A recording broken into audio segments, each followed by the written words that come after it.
कभी सोचा है कि एक कैमरा दूर की चीजों को इतना पास कैसे ले आता है, या फिर एक माइक्रोस्कोप उस दुनिया को कैसे दिखा देता है जो आंखों से दिखती ही नहीं। इन सब का राज एक से ज्यादा लेंस के कॉम्बिनेशन में छिपा है। तो चलिए आज इसी राज को खोलते हैं। तो सवाल ये उठता है कि ये इतने सारे लेंस मिलकर एक धुंधली इमेज बनाने की बजाय एक क्रिस्टल क्लियर इमेज कैसे बना लेते हैं। ये असल में लाइट के साथ एक टीम वर्क जैसा है, और आज हम इसी टीम वर्क के नियम समझने वाले हैं। और इसका राज सरप्राइजिंगली बहुत सिंपल है। इसे ऐसे समझिए जैसे ये लाइट के लिए एक रिले रेस हो। एक लेंस लाइट को पकड़ता है, उसे मोड़ता है और फिर अगले लेंस को पास कर देता है। ये सब कुछ एक परफेक्ट हैंड ऑफ पटिका है। तो चलिए सबसे पहले इस हैंड ऑफ के पीछे के मेन आइडिया को समझते हैं। अगर ये एक नियम समझ आ गया ना, तो यकीन मानिए बाकी सब कुछ अपने आप साफ हो जाएगा। तो ये रहा वो गोल्डन रूल। पहले लेंस ने जो तस्वीर बनाई, वही तस्वीर दूसरे लेंस के लिए देखने वाली चीज यानी ऑब्जेक्ट बन जाती है। मतलब एक का आउटपुट दूसरे का इनपुट। बिल्कुल वैसा ही जैसे कोई एक तस्वीर खींचे और दूसरा उस तस्वीर की ही तस्वीर खींच ले। अब जब हमें बेसिक आइडिया पता चल गया है, तो थोड़ी बहुत कैलकुलेशन करने का वक्त आ गया है। पर घबराइए नहीं, इसके लिए हमें बस कुछ सिंपल टूल्स चाहिए। चलिए अपना फिजिक्स का टूल किट खोलते हैं। हमारा सबसे पहला और सबसे ज़रूरी टूल है लेंस फॉर्मूला। ये एक ऐसा इक्वेशन है जो हमें एकदम ठीक ठीक बताता है कि किसी भी लेंस से इमेज कहाँ बनेगी। यहाँ f का मतलब है फोकल लेंथ, u है ऑब्जेक्ट की दूरी और v है इमेज की दूरी। हमारा दूसरा टूल हमें बताता है कि फाइनल इमेज कितनी बड़ी या छोटी होगी। इसे टोटल मैग्निफिकेशन कहते हैं। बस हर लेंस के मैग्निफिकेशन को एक दूसरे से गुणा कर दीजिए और पता चल जाएगा कि फाइनल इमेज कितनी जूम इन या जूम आउट होगी। आसान है ना? अब ये टेबल बहुत ज़रूरी है। ये हमें सिखाती है कि कब प्लस लगाना है और कब माइनस। जैसे अगर इमेज की दूरी v पॉजिटिव आती है तो वो एक रियल इमेज है जिसे पर्दे पर उतारा जा सकता है, और अगर नेगेटिव आती है तो वो एक वर्चुअल इमेज है जैसे हम शीशे में देखते हैं। सही कैलकुलेशन के लिए इन नियमों को मानना बहुत ज़रूरी है। थ्योरी बहुत हो गई, अब टाइम है ये देखने का कि लाइट असल में इन लेंसों से होके गुजरती कैसे है। हम लोग स्टेप बाय स्टेप एक रे डायग्राम बनाएंगे ताकि सब कुछ एकदम आंखों के सामने साफ हो जाए।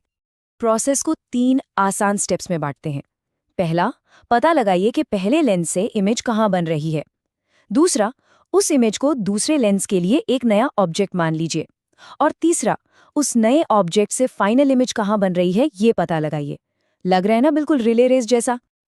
तो हमने देख तो लिया कि ये होता कैसे है। अब चलिए अपने टूल्स का इस्तेमाल करते हैं और देखते हैं कि नंबर के साथ ये कैसे काम करता है। चलिए एक उदाहरण लेते हैं। मान लीजिए हमारे पास 2 कॉन्वेक्स लेंस है। पहले की फोकल लेंथ 10 सेंटीमीटर है और ऑब्जेक्ट उससे 15 सेंटीमीटर दूर रखा है। दूसरा लेंस जिसकी फोकल लेंथ 20 सेंटीमीटर है, वो पहले लेंस से 20 सेंटीमीटर की दूरी पर है। अब कैलकुलेशन शुरू करते हैं।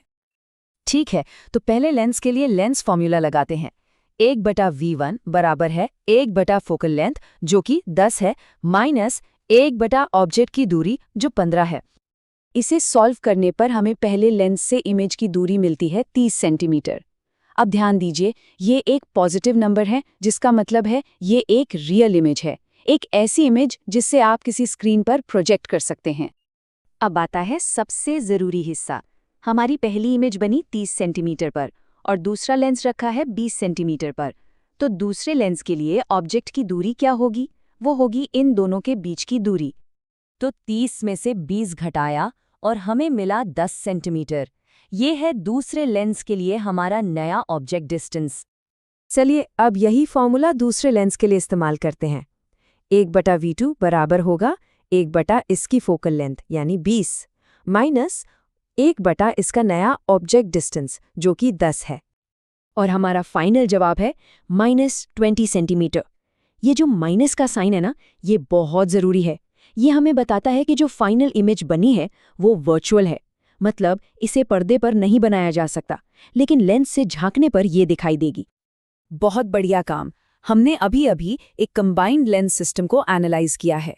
चलिए जो भी सीखा है उसे फटाफट से कुछ मेन पॉइंट्स में समराइज करते हैं ताकि वो हमेशा याद रहें। ये 4 बातें हमेशा याद रखनी है। पहला, हमेशा एक एक करके लेंस का विश्लेषण करें। लेंस 1 फिर लेंस 2। दूसरा, हर लेंस के लिए लेंस फॉर्मूला लगाएं।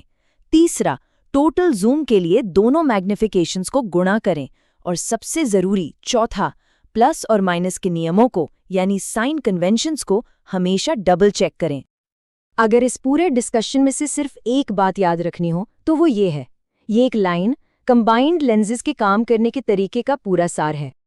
और जाते जाते एक सवाल, जरा सोचिए, अगर ये दोनों लेंस एक दूसरे से बिल्कुल सटे हुए हो, मतलब टच कर रहे हो, तो क्या होगा? हमारी कैलकुलेशन कैसे बदलेगी? इस पर सोचना आगे की समझ के लिए एक बेहतरीन कदम है।